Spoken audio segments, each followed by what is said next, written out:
Hey guys, all right, we are back for another amazing guest episode, and this is the Content Toolbox. So what do we talk a lot about? Repurposing. What am I going to repurpose? Some amazing guest speakers that we had who showed up live at our event. This was such a fun session, you guys. We had tons of people participating from the actual event. We had some really awesome speakers on hand. And what we did is kind of took one question and went around and round robin answered that. So we have multiple different questions here. It was too good of information for me to not share with you on the Content Toolbox. So with that, I'm going to let you have a listen to the final day session speaker panel from the Smarter Content Formula. So take a listen with the amazing Laurie Turk, Holly Homer, and Kathryn Jones. All right, enjoy. I ran marketing departments in corporate America for 10 years and then ran a digital agency for over another 10 years. So I know the roadmap to online success, and that formula always includes producing content to share your message, from your marketing message to sales and delivery. Hi, I'm Jenn Neal, and you're listening to the Content Toolbox. I believe the secret to finding and creating raving fans online is through you. In building relationships through stories that share who you really are, create genuine, crazy, raving fans that keep begging you to take their money. And on this podcast, we'll be talking strategies, tactics, tips, and more with myself and other industry experts. So buckle up and start your engines, because it's go time. Okay, so since we're here and we're technically in day three, day three is all about conversion, and then getting into like the fun numbers and stuff. So let's talk stats, since we're all in kind of like slightly different businesses. What is, I'm gonna put each of you guys on the spot. What's your number one go-to stat? Like the one that you want to look at first thing in the morning? Well, for me, I have a critical number that we look at every day. Actually, I have three critical numbers, and one of them is traffic, one of them is lead generation, and one of them is sales. And so we look at those three things every single morning. And it's really, really interesting, because when we started this about a year ago, when we did daily meetings and stuff like that, and my team met with my team and did this every day, is that they were like kind of all on the same, like when the obviously more people to the blog would be more lead generation and would be more sales. But what's been really cool, not that it's cool, but our traffic has dropped over the last month or so. One of those things that happens on the internet when you're doing organic traffic. And even though the traffic is down, the crazy thing is the opt-ins and the sales are up. And so I think like the good news is like over time, you just get better and better at figuring out how to convert that. That's awesome. I think in my business, we do a similar thing. Every morning we go over numbers, and the ones we pay most attention to are sales. I think it's the actually awesome reality that cash is king, right? Like so many other components, but like if you don't have cash, you're dead. Like you don't have a business, right? And so I think and the reason why we do this, and this has been a learned thing for me, because when you're like, let's talk stats, I am not naturally hardwired to think in numbers. It's my background. You know what I'm saying? Like it's really interesting, because I'm like super formulaic and systematic, but I'm not analytical, I would say. I make decisions a lot more with my heart. And so I have some people on my team that are the same, right? Where it's like, if it's a cool idea, we're like, oh my gosh, let's do it. It's like, how are you going to make it happen? No idea, but it's amazing. Let's try it, you know? And then I have people who are like, okay, let's think about this, Kathryn. I'm like, go bigger, you know? And so I think for me, it's been actually this really interesting thing, because that felt overwhelming for a while. And I was a natural heart decision maker. I was like, if it aligns, if it feels good, I'm gonna do it. I think for a long time, probably in spite of myself, I survived in business.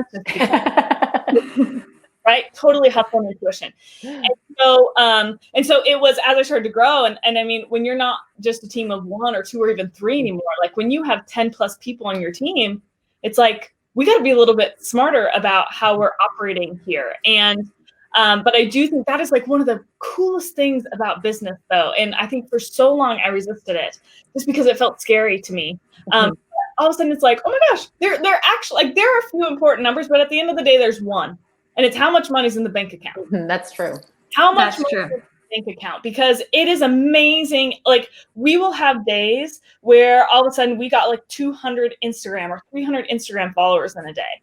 And my heart generated self is like, we're winning, right? Oh, we actually had a refund yesterday. And so it's been this interesting thing, I think, as the CEO of a company to find the balance between head and heart. So for us, it's like, yeah, we look at all the different numbers, but at the end of the day, if you have cash in the bank account, then you have business. And anyway, and so that's kind of the number that we look at. And yeah, cash is king, because cash buys you time, cash buys you help. And the more you could pay for a customer to get into your world, the more you can win. So when you say let's talk stats, I'm a ever growing stats enthusiast. We're family right now. You know what I mean? Like, we flirt with each other. We're in a relationship now, and working towards sealing the deal with that. But that's it. I look at one. It's all I can handle in my little heart-driven mind. Like, how much money do we have? Okay, cool. Move forward from there. So from like an organic traffic perspective, which is kind of my perspective, I think that it all has to do with topic value. So I'm looking at RPMs for my ad revenue, as well as CPMs, as to what potential a topic could bring in, as well as your sessions. And so for me, I don't look at per post every single day, but I definitely would do it weekly, because you want to make sure that you're on the up curve. But if you do it every single day, you can kind of get lost in the weeds a little bit. And you also want to make sure that you're comparing that from the same time period the year before, because that will kind of also give you an analysis on if you're going up or if you're kind of falling behind. Yeah, totally true. Okay. Well, so I ran my agency for 10 years, right? And then I'm like, okay, we're going to shift models. So for 10 years, I helped other people build their businesses, which was really cool. And it was 100% referral basis. So like, I had no list, no anything. So it's like, I have all this experience and then like this baby business that I'm starting all over. So our stat that we are looking at each day is, what is our list size? And we're just focusing on growing that. And so it's been fun to see that move. Yay. Okay, so what about like those pivotal moments when you see something that you're like, oh, didn't expect that. kind of those shocker moments, if you guys have any you want to share. Well, I had one, well, it was actually, so Jenn and I came back from, I spoke at Social Media Marketing World, and Jenn came along, and it was like, we came back like the Wednesday before the Friday that everything was shut down. Like, we were in the air 2 days before the whole universe stopped. And so I got home on a Wednesday, like Thursday, wasn't really paying attention to the world because I just got back. And I'm like really important to myself. So, I was taking care of me. And then Friday, one of my contributors wrote this she wrote this thing about like subscription, like free things from education companies to help your kids at home. She published that at like, I think it was 4:00 on Friday, the day that everything was shut down. And that thing had over 1 million Facebook shares within 2 days. But which was great. But what you need to understand about Facebook when you have a viral on Facebook, if your site goes down, Facebook's like, okay, that's fun. That was really fun. See ya. Like, we're never sending another person to you again. Like, basically, you failed the test. Mm-hmm. And so all of a sudden, like, my site, which generally, you know, gets 1 million to 2 million a month, was getting 1 million a day or 2 million a day. And so we went into full steam ahead. I had to find someone to set up like accessory servers on both sides of the country and all that kind of stuff. And so while people were freaking out about the coronavirus, didn't even know about the coronavirus, I was very intent on making sure that no person was turned away from my site. And it was just a really incredible like ride. And it was one of those things that, like, because there was, you know, a few years ago, like, I would get 10 million page views a month, but that was because Facebook was more generous at that time and stuff like that. And then all of a sudden we saw that was still possible. And, you know, when, you know, like, and I had just spoken at Social Media Marketing World, like 4 days before, saying organic traffic is not dead. And here, you know, I go home and it got proven to me. And I think, like, one of the things that, like, it just really opened my eyes to, number one, is always when one door closes, like, something else opens. Mm-hmm. And, like, I've been writing about kids' activities for, I don't know, 10 years now. And no one really cared until that day. And then all of a sudden, like, it was a much different search traffic. It was a much different person coming.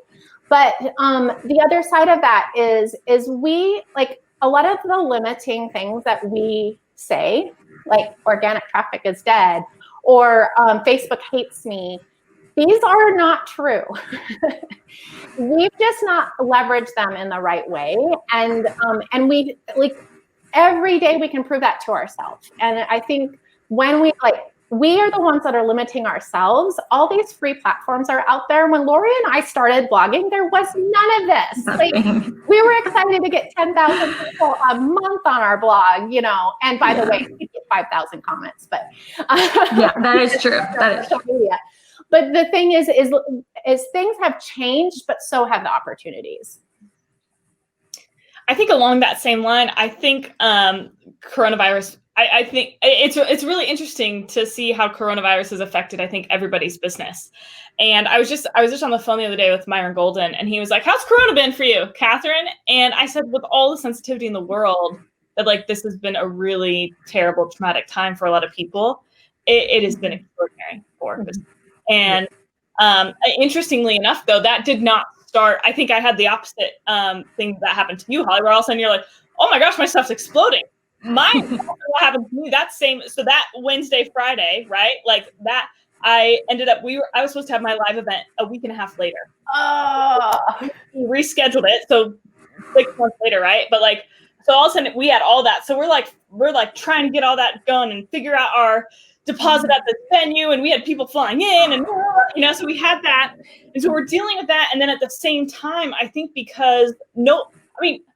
unless you're alive in 1912, right? Like nobody's dealt with a pandemic before. And so all of a sudden our buyers' behaviors started to fluctuate because I think they had no idea what they were doing with their money. And so these ads that had just been like steady and like not even growing, right? Just killing. I mean, we've been pushing this ads for this particular product, Safe Design School. We've been pushing them for 2 years, right? And it's like, they're steady and growing. It's just like, you can just count, you're going to have X amount of cold sales in the back end every single month and like going from there. And all of a sudden they crashed. And to a point where it wasn't even like we weren't even making profit. We weren't even breaking even. It was basically like I was saying, "Here, Facebook, I'm just going to give you a big tip this month. You know, why don't you have some money from me?" And it was shocking in the sense where all of a sudden it was like, "Oh crap, what's happening?" Like this thing that worked for 2 years within a matter of days. Within a matter of days I was bleeding cash, absolutely bleeding cash. And so I remember when I was approaching that situation, there comes this moment, right, where you're like, "Okay, you got to figure out what you're going to do, right? You're going to like freak out. Are you going to pull out? Or are you going to figure out how to play the new game?" And I think that was one of the struggles for a while was, okay, how do you, in this situation where people don't know how to spend their money anymore, how do you teach them how to spend their money? Like, hey, it's now your responsibility to coach and guide them. And so it's really interesting. A lot of our, you guys are bloggers, you know this, a lot of people relate to content that is either pushes them toward pleasure or away from pain, right? Toward pleasure, away from pain. Look at analysis, right? So coronavirus, 3 days later, ads are terrible. Next, looking at our ads, every single one toward pleasure. Live the life you want, increase what you're earning, blah, blah, blah, right? Like anything's possible. What do? We legitimately switched all of our ads to be away from pain, where it's like, hey, this is your security blanket. Been furloughed, here you go. Have extra hours at home, this is how we play. And again, coronavirus, 2 days later, the ads crashed. A day later, we wrote new ones. A day later, we launched them. Within 3 days later, not only were they back, we had a 6x return on our ads. And so we're just like, what's happening, right? Oh my gosh. And we had a 6x return on ads. And that stayed put until for about like 2 months. And then you want to know what? People kind of filled out. Back to their normal. So we switched them back to what they were before, and we're back still. But I think that was one of the things where I think one of the lessons I'm really grateful to be learning as an entrepreneur is that the name of the game is not how do you win in a pandemic. The name of the game is how do you adapt and lead in the midst of extreme change. Because whether it's a pandemic, whether we introduce virtual reality into what's happening online, like it doesn't matter. But those that are going to survive are those that know how to connect and lead even in the midst of change. And so again, I had a little bit different experience in Holly where my stuff crashed, right? Like that's normally what mine do. Like, Holly, you're killing it. You know what I'm saying? But I do think that was one of the shocking moments for me where it was like, oh my gosh, like they don't know how they spend their money. So it's our opportunity, I think, as leaders and content producers to, I think with integrity, right? But with integrity say, hey, this is actually how you should spend your money right now. And I can help you to get there. So I think that was one of the shocking things from the last 6 months for us. But again, it's been such a blessing moving forward. And like genuinely in September 2020, I can tell you business has literally never been better because of the lessons that we learned and the pace in which we learned to adapt because of the changes that have come from all things Corona. Well, Holly, you and I were just talking about that like a half hour ago. You were saying how nimble, what was it that you were saying, how nimble entrepreneurs can be and content creators can be versus yeah, like I think it's one of our superpowers that we don't realize until you work with a corporation, like as a sponsor, or you think about, if you think back to your corporate job, if you had one, is that one of the benefits that we have is we can pivot in a 2-minute process. We can set up servers in 4 hours. We can do these things because we don't have to go to a legal table. We can change our ads without going, sending it through for lawyers. And so I think that's one of the things we have to leverage and really exploit because that is one of our edges. Yeah, absolutely. Well, and I have also found that some of my most lucrative ideas have been what you were saying earlier, Kathryn. It's a complete whim. I had this idea, hey, let's have a shop-a-thon and give 12 things away every single day for 12 days of Christmas. And it is those things that truly come from the heart that your readers are just going to respond to and love that are some of the best ideas ever. Not only for your readers, but also for your bank account. I mean, and in fact, like even on that, like, we all talk about it as like, we're just going to throw the spaghetti against the wall and see what sticks. And God, it's been almost a year and a half ago since I decided to kind of shift our business model. And it all became from a spaghetti toss like that stuck. And it was actually after Funnel Hacking Live, not this year, but last year. It feels like it's been years ago anyway. But when, who was it? Was it Brennan Burchard that did the 7-day launch? Yes. Yeah. So he taught the 7-day launch. So I was like, all right, I'm going to come back and try this. And so for anybody who doesn't know, the 7-day launch strategy that he talked was basically like, okay, instead of trying to sell your thing, sell somebody else's thing and let yours be the support. So go live for like promote it, and then go live for like 2 or 3 days in a row, like insane hours and stuff, right? So I was like, okay, I can do this. So I stood in front of the camera and for 3 days in a row, and I went through the entire process that I had developed for some customers that had said, hey, we want to do the Ping June repurposing process. And so I had figured out how to do it after I failed twice miserably, and then figured it out. And I'm like, okay, here's exactly how you do it. Here's how to structure it. Here's how the order you have to do it. So I shared that whole process, and people like really loved it. And then the premise is you give them the videos if they buy this other thing. So I tried to sell the OFA challenge for $97 because I'm like, oh, that'd be awesome, right? Nobody bought it. Like I went live for 3 days, nobody bought anything, and I'm like, wah, wah. But then I was like, okay, on a whim, what if I tried to just sell this process? Like, do other people want to know how to actually repurpose content in a way that you're not going to want to pull your hair out? And that's the thing, the course and everything that like was able to start pivoting our business into course model and away from just one-on-one work. So total whim, spaghetti moment. Yeah, I think that's what's so cool about this summit that you're doing too, like the smarter content formula, is like you listen to like Holly and Laurie, like they've first of all, I have so many things to learn from them. They've been in the game so much longer than me, right? But like they like it's amazing. Like I'm listening to like, oh my gosh, like back in the day, what was I doing? I don't know. Why was I blogging when I was power all You were probably 3 years old. Okay, So you're playing school. Yeah. blogging, okay? What was I doing?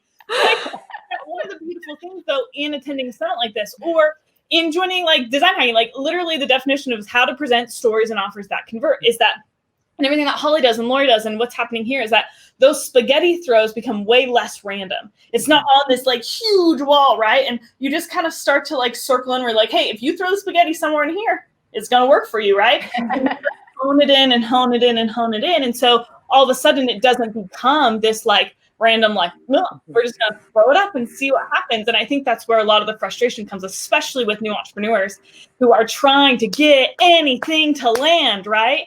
Is that it does happen to be just this like random spaghetti toss.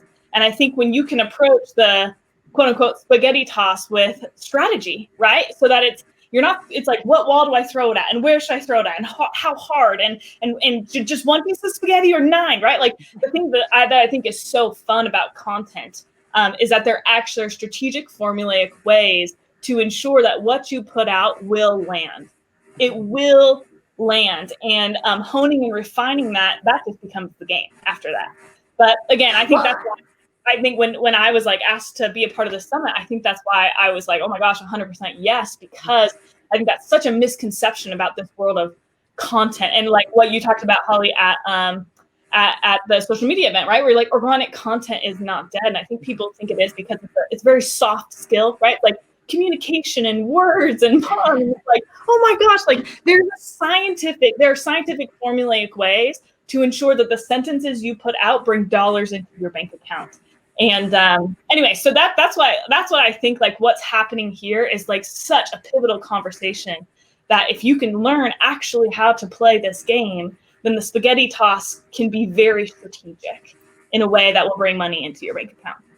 Yep. Well, and that's why it's so important to look at the numbers every day, is because you're not only seeing where you've been to know where you're going, but your subconscious is completely focused on that success. And so like what you were saying earlier, it's not the spaghetti because you are really focused and intentional. So those whims really aren't whims. So I think you nailed it, Kathryn. Yeah, well, and then Laurie's genius is the SEO stuff. So she actually can even go out and say like, here's exactly what you should be talking about. Mm-hmm. And what questions you should be answering. To make the money. Mm-hmm. Okay, so Emily asked a question about what piece of advice you'd give someone starting out in a business. And I love that question. And one of the things that I did and do is what I call eat the frog. And so eating a frog is like disgusting and gross and awful, and nobody in the world wants to do it. But it's that one big important thing that you need to do in a day. And so what I do is I always do the first thing that I do is eat the frog, is that one thing that is going to either generate my goal, whether that's generate a sale. And it's not frog juice, is it? Yeah. And so eat the frog, Emily. Decide what would bring you the most success for that day and then do it first. Yeah. I would agree with that. I also think anytime you're starting a business or starting a new project or starting something that you're not very good at yet, and by the way, every time you start something, you're going to suck at it. So like, get over yourself. Yeah. That's my first advice, get over yourself. But the second part of that is the fastest way to learn something is by doing it and by failing at it.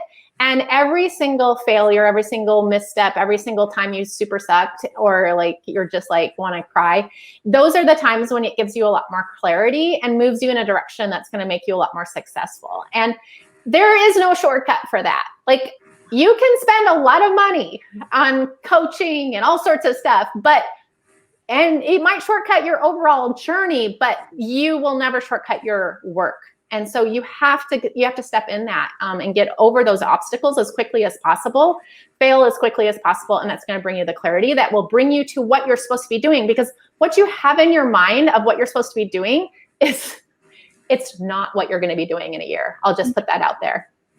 That's amazing. Because I'm like super, what is it? Psychic. I don't know though, guys.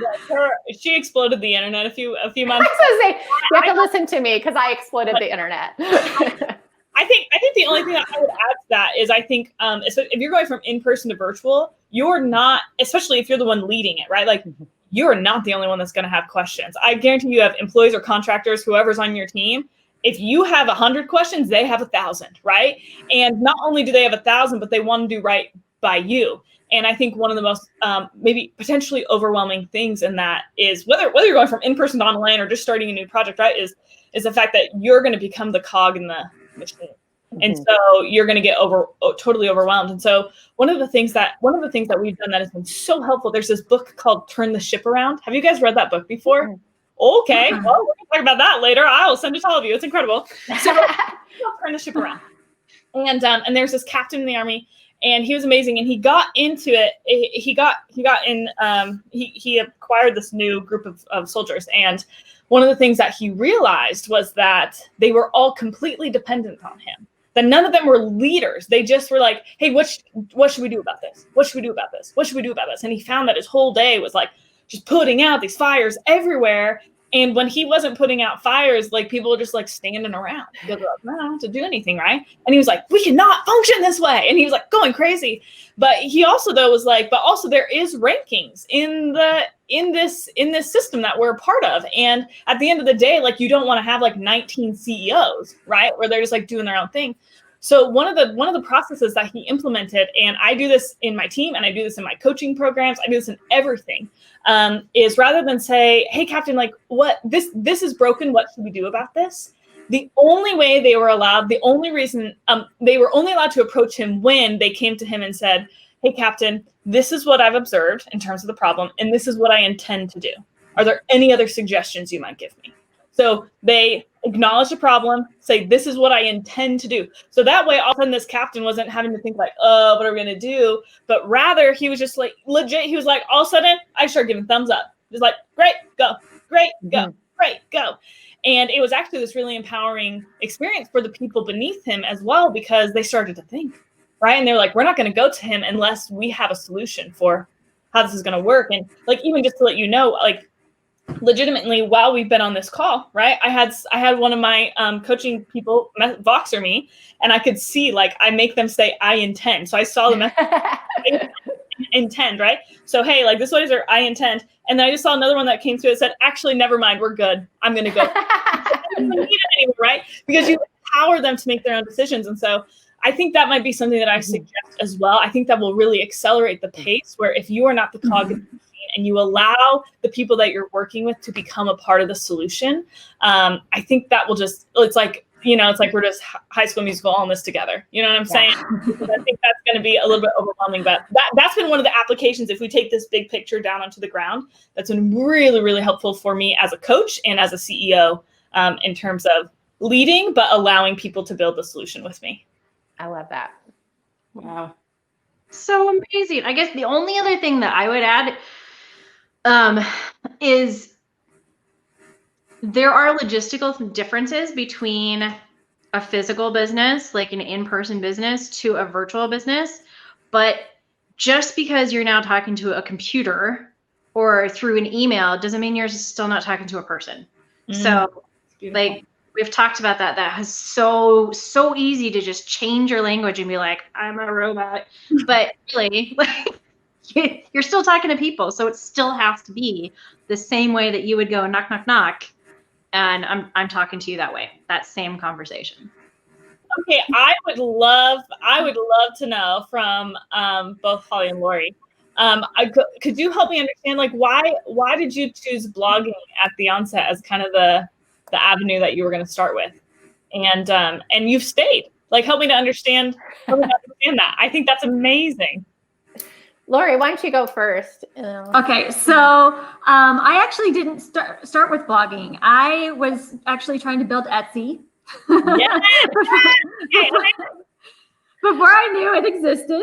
So it was called Executive Homemaker, and it was a membership website where I would have all of these entrepreneurial women who created things come to my house, and I take pictures of their site, of their products, and put it on with authorized.net. It was horrible. And so once I discovered Etsy, I was like, oh, thank heaven they can deal with it. It was so much work. Yeah, because like my mom is so creative and amazing. Like she can bake a cake and paint a mural, and she can do anything except for ask for a buck.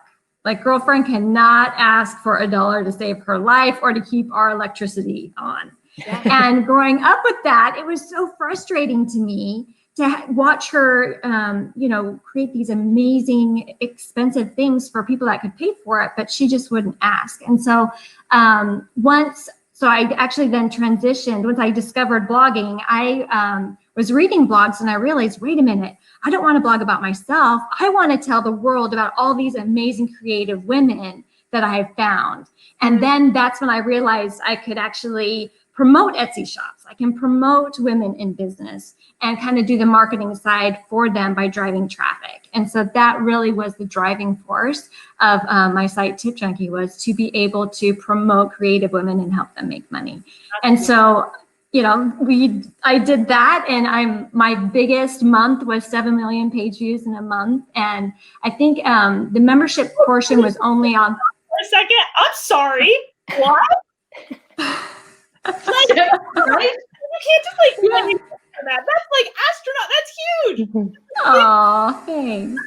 Awesome. That's amazing. It didn't feel huge because then you have server issues like Holly talked about. I was going to say, it comes with problems, okay? And what people don't tell you is that it costs more than 2 mortgage payments to pay for that kind of traffic. So yes, you're raking in more money than I even thought humanly possible, but yes, there's a yin and a yang to everything. There's good and bad.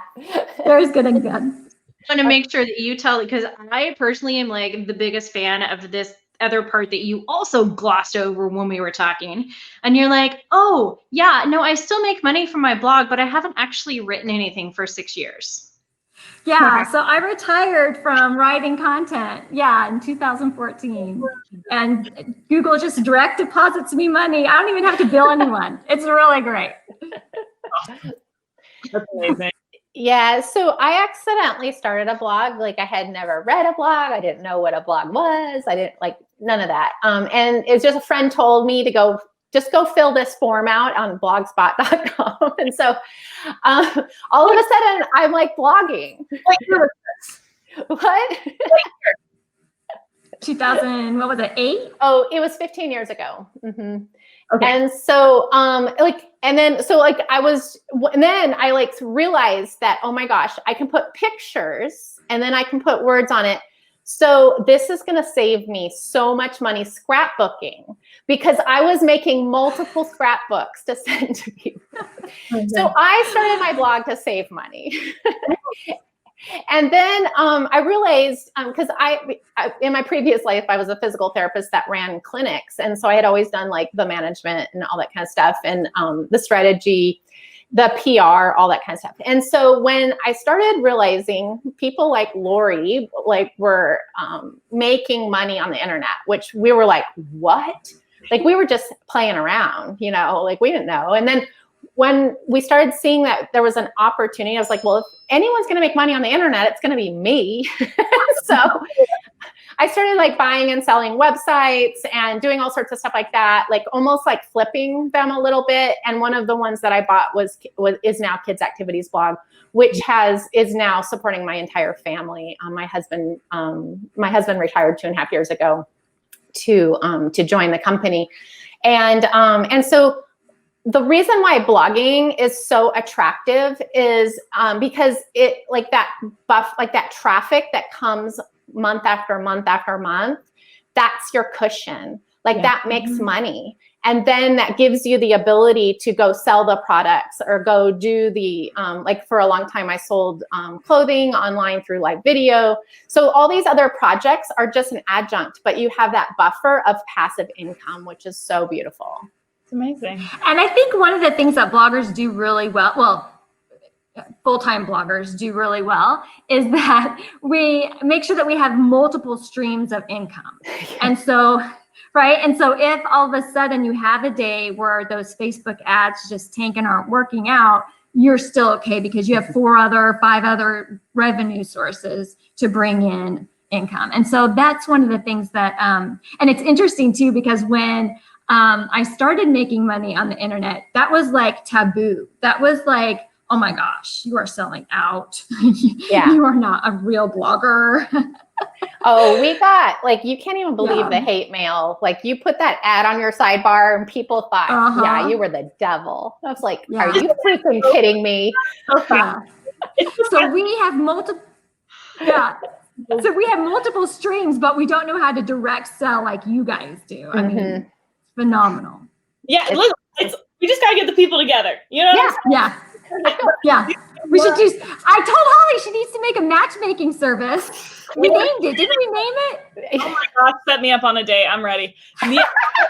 No, I think it's so beautiful, because I think for like what we talked about earlier, right? I think there's a long game and a short game. I think because that's how I learned, right? Where it's like, okay, cool. How can we make $250,000 in 2 weeks? Ready, go, right? And it's like, and I think that's what's exciting for me. And I think, but I do think there are two really beautiful parts of the game, right? Where I agree. How do you systems, and you have SEO keywords that are ranking from 6 years ago that are still pulling you in money, and that's what I think is so beautiful about the internet. There are so many ways to win. There are so many ways to win. There's so many ways to make money, and more often than not, it's not necessarily like, well, what's the right one or the best one? It's just start, just go, right? And you'll be able to grow from there. But I love that. I think that's amazing what you guys have built. So cool. All right. Well, I want to respect your guys' time as well. And I know I give everybody a chance, one last chance here to ask if there's any other questions. But while we wait for the lag to kind of catch up, is there anything else that you guys have question-wise you want to share?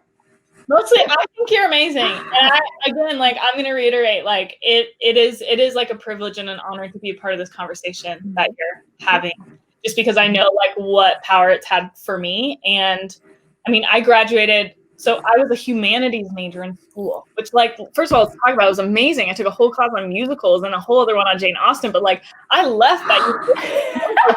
You know what I'm saying? Like, no whatsoever. And so everything that I learned about, like, that moment, I think you guys were talking about, like, you can make money online. I had that same moment. Like, holy moly, like, this is real. I was like, oh my gosh. Yeah. And any education I've had from men has been from books or courses. And for literally like 2 or 3 years until I could even think to afford a coach, you know? so I just know, like, for me, like, the reason why I exist and have a business is because people were smart enough, like Lori and Holly, to figure out how to use SEO and curate content enough to get to people like me who are actually looking for it. Oh, that's awesome. I genuinely am like so grateful for all three of you who are like forerunners, because what would have happened if retargeting didn't exist? Like, I'm telling you, like, and I think another, like, why do I have so much energy? Because I legit get to build stuff that I want to build. To be able to build things that matter to you and then have people pay you for it. It's like, it feels real. And so I just want to say, like, Jen, I think this is beautiful what you put together. And again, able to be part of the conversation is like genuinely humbling, because I would not have been here had smarter people figured out that to get me here. So thank you.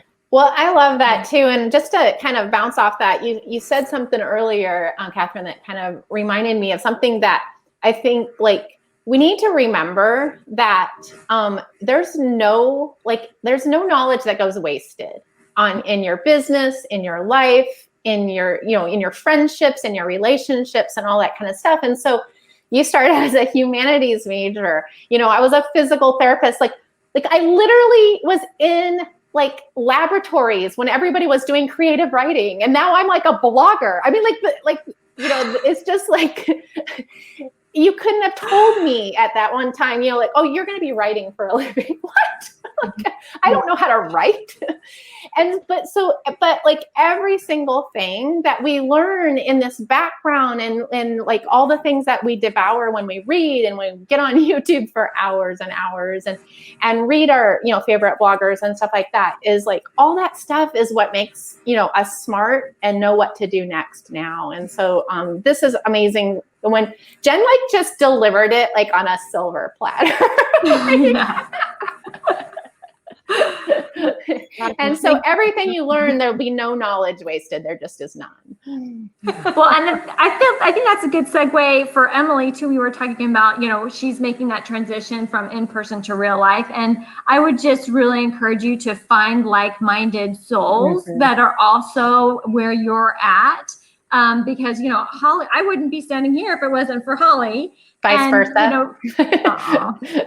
And no, I mean, I couldn't even put what we've done for each other into words. I feel like she has lifted me when I was down the same. And, my biggest aspiration, I barely graduated high school. And my biggest aspiration was to be the best wife in the world. And it was a huge moment when I made double, the income of my husband, who had an MBA. And, that is really remarkable and can only be done because we have an online business, a virtual business. And so I'm just also grateful for the opportunities and the people in your life that help make that possible and that really buoy you up when you need it. Well, and one of the things that Lori taught me really early on is that she said you need to surround yourself with people who will celebrate your successes like they're their own. And that's how you know if it's somebody that like you need to hang out with long term, or you just need to like distance every once in a while. If they can truly celebrate when you're happy and excited, like that's a friend, and that's the community that you need to surround yourself with. That's how we all get ahead. This is not a competition. No. This is a group project. So it's a team sport. Let's do it. Oh my gosh, it is. And thank you to all of you guys for being willing to participate. It's been an honor to get to know you even more and just really have your genius, I think, in here. And we've been getting some amazing feedback, and anything we can do to get people more exposed to leaders, that can take this stuff forward and really be inspired by each and every one of your guys' stories. I love it. So thank you so much. Thank you for having us. Yeah, congratulations on such an awesome thing. It's amazing. Yeah. Oh my gosh, wasn't that amazing? So much fun. I think it's really insightful to get to know people on a personal level, the people that you're following along in their programs and their mentors of you, to get to know them on a personal level and kind of see the behind the scenes or listen to the behind the scenes of some of those conversations that we had, I think are truly insightful and so, so helpful. So if you want more conversations like these, make sure you continue listening to the Content Toolbox. This podcast, we are keep going all the time. If you want to be a guest participant, if you want to actually be on the show, we can hot seat you. We can talk about your topic. We can just dive in and really get personal as well. So if you want to apply, and or you want to keep listening, visit thevirtualjen.com. And on there, you can apply to be part of the Content Toolbox. You can also get links to all of our social media, everything that we're doing, and all of our programs and how else you can get involved. So make sure you go visit thevirtualjen.com. And if you're interested in being a guest on the show, go to thevirtualjen.com and go to interview me. See you guys on the next episode. All right, thanks.